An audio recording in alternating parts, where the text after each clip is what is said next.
Hey, digital world, how you going? It's well. It's something special today for Spliced in later. And when I say it's something special, normally back in the old days, it wouldn't be something special. It would just be the usual stuff that would come out of a podcast that reviews movies. But thanks to the current climate, it has been 2 months just about since I went to the movie theater and caught a new movie. I still have not done that, unfortunately. But as we push forward and more movies get delayed and rescheduled, some movies are slipping through and being released in other alternative methods, mainly video on demand, streaming online, Netflix, Amazon, anything you can get your hands on at the moment.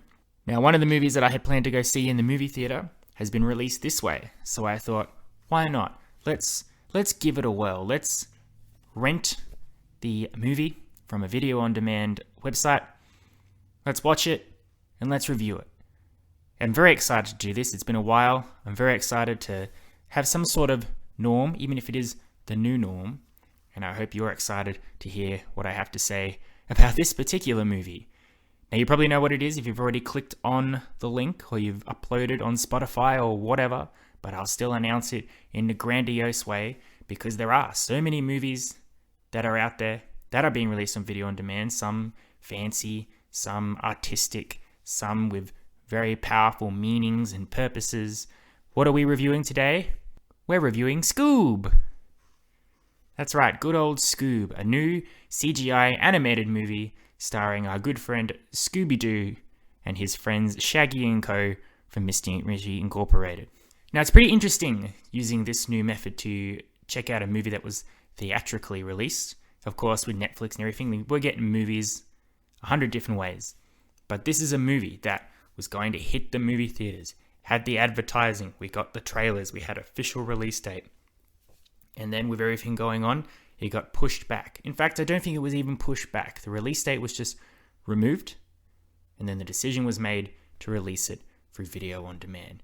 Some people support this, some people don't. It's interesting looking at all the news articles about this. I'm looking at some instances, some productions like Disney, very hesitant to release movies on video on demand, mainly because they want that sweet moolah.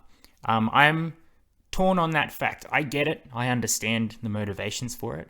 I do think for a company like Disney, may not be too much of a hit to release at least one movie on video on demand, just to free up that clutter of delayed movies, because the more movies you delay, the more the movies you have to delay that were previously on the dates that these other movies got delayed for, and it's a vicious cycle, especially with something like the Marvel Cinematic Universe, which so specifically plans out its next 3 years, and you knock over one domino and the whole thing just collapses. That said, Disney makes $1 billion worldwide minimum on some of these movies. I get why you want that $1 billion, I understand.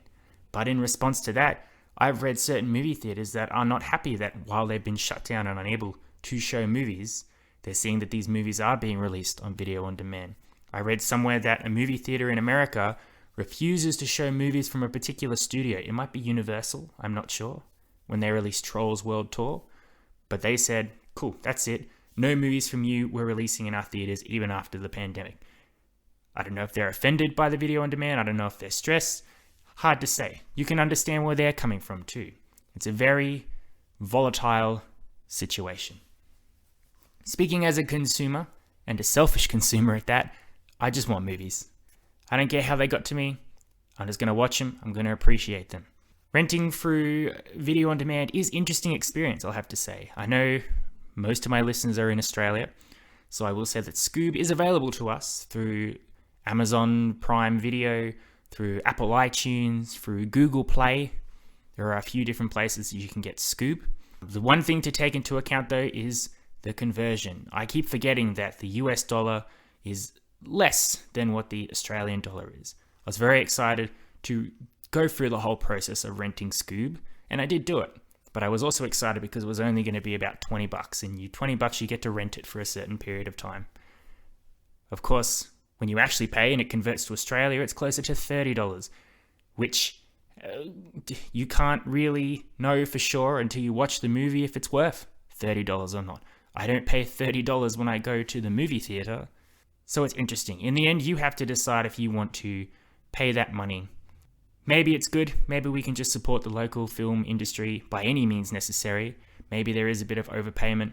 But whatever the case, movies are available for you if you want to fork out the money to check them out, like Scoob. Now, getting all that out of the way, what do I think of Scoob? Well, all right, we'll unpack this a little bit. I'm not about to sit here and say that I am a tremendous obsessive follower of Scooby-Doo. I don't hate Scooby-Doo. I don't love Scooby-Doo. I just appreciate Scooby-Doo as a concept, as a franchise. As a kid growing up, I didn't religiously turn on the TV to watch a specific time that Scooby-Doo would be on.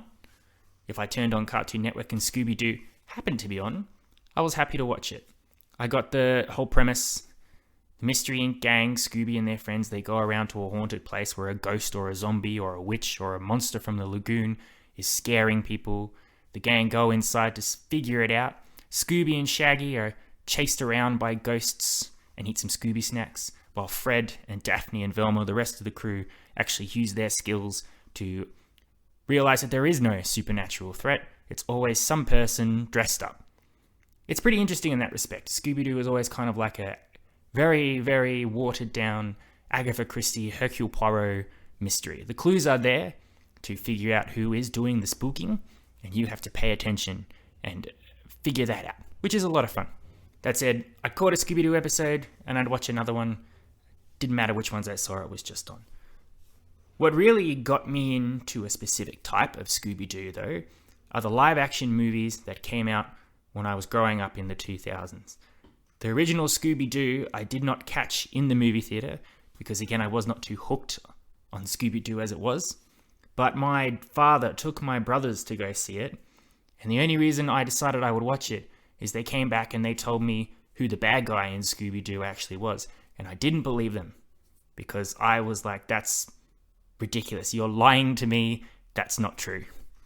I caught the movie and that the bad guy is indeed actually the person they said it was. I won't spoil it because if you've avoided spoilers for 20 years, why would I spoil it for you now? But the movie itself was actually a lot of fun because it was the same Scooby-Doo themes.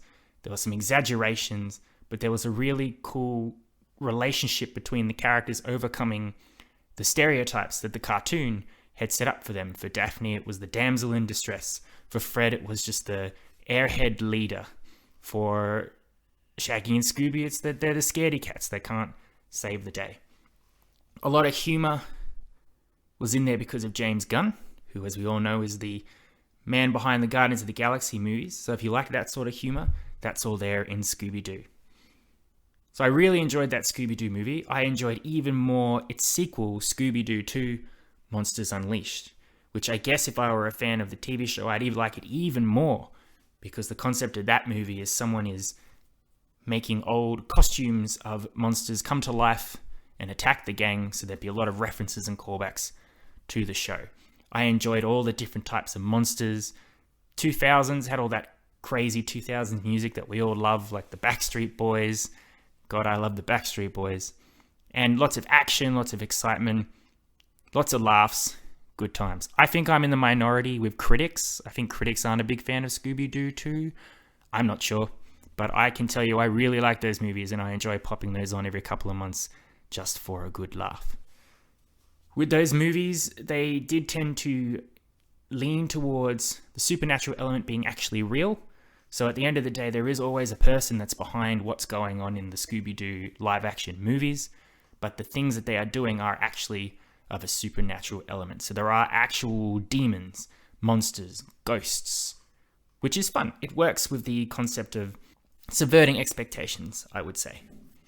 Even today in 2020, jokes in Scooby-Doo that boggle the mind today, for instance, with airport security and that sort of stuff, how could Scooby have possibly snuck onto a plane dressed as an old lady? Makes you laugh. So it's those love that I have for those movies that made me decide, yes, there is a Scooby-Doo movie coming out this year.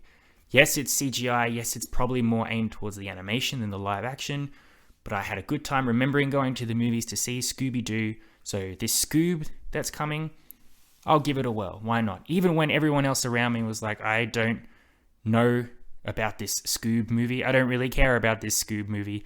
I certainly probably won't see it with you at the movie theaters. And I was like, that's okay. I'm going to go to the movie theaters and see it anyway. Boy, I wish I had known how not quite correct I was in that statement. But I still saw it, just not in a movie theater. I didn't look much into Scoob. I had no idea what the concept was about. Which, maybe, in this case, I should have been. Because, alright, so there's been a lot of scrutiny in this movie before going in. A lot of it was to do with the voice actors, namely that Shaggy was not voiced by Matthew Lillard, who's been voicing Shaggy for the past 20 years, was being voiced by Will Forte. Now, in terms of voice acting, I will concur Shaggy didn't sound right, but I was able to move past it because his mannerisms and his emotion and his connection with Scooby was still there. So it wasn't enough of a shock that it pulled me out of the movie. The rest of the Mystery Inc. gang were actually quite good. I really enjoyed Zac Efron as Fred, Gina Rodriguez as Velma, and Amanda Seyfried as Daphne. I thought they sounded great. Those three were actually my favorite part of the movie, shockingly not Shaggy and Scooby, which I guess we're going to build into more here as you understand what my feelings about this movie actually are. Another drawback on the voicing is that Scooby, not Shaggy, Scooby, speaks a lot more in this movie than I'm used to. He was speaking in full sentences and communicating with people very eligibly. I understood what he was saying, and everyone understood what he was saying. I'm used to Scooby just saying, "Hello, Reggie," and that's it. That's all we get from him. But in this movie, he says like, "Reggie, I'm going to go down to the Scooby snack and get me a supper." That's good. Okay, maybe you can't understand that so much, but that's because I forgot what I was going to say before starting it. But to explain thoroughly, Scooby is speaking in long sentences without the use of a Scooby snack, essentially. Which I wasn't used to, but I allowed. Here's the big thing about Scoob. It's not a Scooby-Doo movie, and it doesn't work in its favor, unfortunately. When the movie starts, you get to meet all the Scooby-Doo characters. They all come together very briefly. They form the Mystery Inc. team, and you get a brief look at what made Scooby-Doo so popular. They go into a haunted house, they meet some ghosts, they solve some mysteries, they establish their team. Sounds great. And then about 20 minutes into this movie, it becomes a completely different movie entirely. And it's jarringly confusing, and I didn't understand why it had become what it was. So essentially, to explain it to you without spoiling the movie too much, this movie has been made not to make a Scooby-Doo movie, but to use the Scooby-Doo characters to start their own cinematic universe, just like the MCU, just like the Superman-connected movies, the Godzilla Kong Monsterverse. So basically, there's this production called Hanna-Barbera, I believe it is, who way back in the early days, certainly before I was able to form any sort of sentence as a grown-up human, were all these cartoons and superheroes and supervillains. Blue Falcon and Dynamite the Wonder Dog. Wacky Races with Dick Dastardly. Captain Caveman. All these different properties. They're all established at being in the same universe as Scooby-Doo in this. So what happens is, Shaggy and Scooby are whisked away by the superhero Blue Falcon, who's trying to stop Dick Dastardly from bringing together 3 big skulls with the ultimate intention that he wants to get gold from the underworld. And the only way to do that is to use these 3 skulls to get it. They need Scooby because he's important to getting through to the underworld. Shaggy tags along for the ride. Fred and co aren't there when they originally get whisked off in their adventure, and they have to follow along afterwards and catch up with them. It's essentially a superhero team-up movie featuring Scooby and co. Now, it didn't work for me because I didn't understand why it was happening, essentially. Shaggy and Scooby are on this adventure with Blue Falcon and co, and there's never real reason for why they are, how these characters exist in their world. Superheroes, supervillains, cartoon cavemen. It's never really been, in my opinion, a part of Scooby-Doo. I'm sure if I looked back in the old cartoons, they would have crossed over in the past. But in terms of the movie I was actually watching, the movie just completely changed its direction. Now, at this point, if you make a movie like Scoob, you're relying on people to remember Scooby-Doo and co. and want to go and see a Scooby-Doo adventure.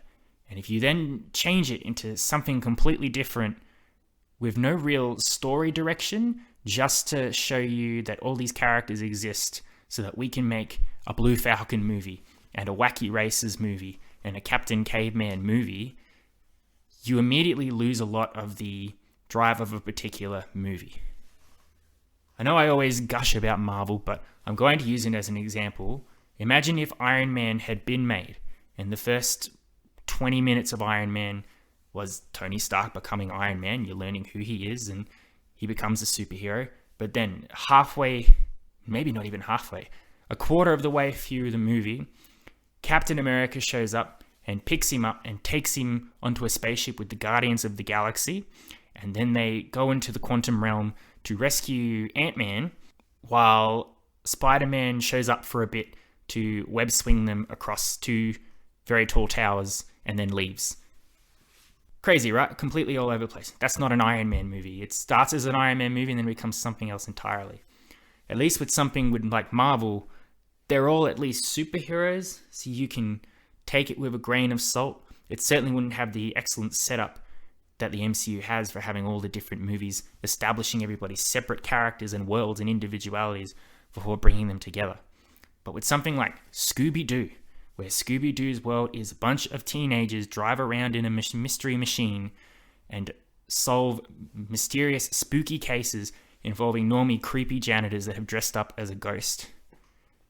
And then throw in a superhero, a robot dog, cavemen that live on islands in the middle of the earth, and you've got a mess of a film, unfortunately. And another thing I was thinking watching it was, maybe if I were older and I knew who all these people were, like Blue Falcon and Dick Dastardly, if I knew who they really were, maybe I'd at least get the Easter eggs that are being referenced. Unfortunately, I didn't get that. And that's what is either the main selling point of Scoob or its big drawback, is that Scoob very much is made for kids. This is a kids' film. And that's where it's going to be okay. If a kid watches Scoob, they're just going to enjoy the silly, crazy antics. There are some good jokes in here, not a lot, but there were some which were quite clever or wacky enough that I did laugh, because I was either impressed with the humor level or laughing at the sheer dumb foolery that what I was watching. But a kid today, who I'm assuming is quite young, is going to have no idea who Blue Falcon and co are. Maybe they'll get a reference of it because they've seen the Marvel movies quite recently, but they're not going to get the clues, they're not going to get the Easter eggs, they're not going to understand the motivations of these characters, because the movie doesn't try to explain the motivations of these characters. They just assume you know who Blue Falcon and Dick Dastardly and everybody is. So if you argue that this movie's just for kids so the kids can have a good time, it's good up until a point, but even then, kids aren't going to get the references. They're going to be confused. They're not going to understand themselves. So overall, I guess what I want to say is, because it's spliced in later here, we're not about being negative. This wasn't a bad movie. I still think it's better than Dolittle. And if you heard my episode on Dolittle quite earlier this year, I was quite kind on Dolittle. I said Dolittle certainly wasn't the worst thing in the world. Scoob is an enjoyable enough kids movie, if you know that. If I were able to watch Scoob knowing what I was in for, as I think maybe a few people have been, which is why they probably may not watch the movie, because they know about this whole Hanna-Barbera cinematic universe idea, maybe I'd have appreciated it more. But in the long run, I was excited to watch a Scooby-Doo movie, and I didn't really get it. I got a cartoon featuring a couple of Scooby-Doo characters. So in that manner, I'm going to give Scoob a 6 out of 10. But I do want to say that I appreciate you, Scoob. It was a nice return to reality to be able to sit down and watch a brand new movie that I hadn't seen. An interesting experience to watch it in my living room on my own TV, not in a movie theater, but to see something that I had been waiting to see, to have it displayed in front of me like a theatrical release. Using the renting from video on demand is interesting because you can go back and reanalyze the movie a bit. So you can pick out a few things you want to talk about specifically, which always helps when you're reviewing something. At the end of the day, I would not regret have gone to the movie theaters to see Scoob, but I also would know in a usual year of movies that Scoob wouldn't make it onto my top 10 of 2020. However, with the lack of movies this year, who knows? Scoob may make it onto my top 10 of 2020. Dolittle may still be on my top 10 2020. It's very interesting. It's a unique time. Overall, I would recommend Scoob if you're looking for something to distract the kids. If you did like Wacky Races and Blue Falcon and all those old cartoons, you might get something out of this movie. If you just like seeing Scooby and Co. in anything, and it doesn't matter what they're doing, you'll probably like this movie. But if you're here to see a Scooby-Doo movie, maybe just have a think before going in. Prepare yourself for it. Alright, so look at that. That was a movie review. 2 months later. That's very exciting. I can't wait to upload this and add it to the movie review playlist on YouTube. Can't wait to have a listen back and see how this review sounds compared to reviews I was doing 2 months ago when I was doing this on a regular basis and actually knew what I was doing. I hope you've enjoyed listening. I hope I've answered any questions you may have had about Scoob, any intrigue. If you're going to watch it, please let me know. If you like it, please let me know. If you don't like it, please let me know. If you think it works with the Hanna-Barbera cinematic universe, let me know. But either way, I hope you've enjoyed listening. I hope you've got something out of it, even if you're going to go back and watch the old Scooby-Doo movies. I know I am. I'm very excited to crack out Scooby-Doo and see Rowan Atkinson and all the big actors that showed up in these movies and the ridiculous comedy and tone, because that really brightens my day. Good old Scooby-Doo. Well, I will be back next week to bring you another episode. It's going to be a nice one. I've been working on the concept of this one for about a month because it's a very, very good set of movies I want to talk about for obvious reasons, and they're going to require a lot of depth and discussion and love. So you'll have to tune in next week to find out what that is. But until then, I hope you're all doing great. Go and have a watch of Scoob if you're so inclined. If you're not, I don't blame you. But I love and appreciate you as always. You've been spliced in later. Adios, muchachos. I'll catch you next time.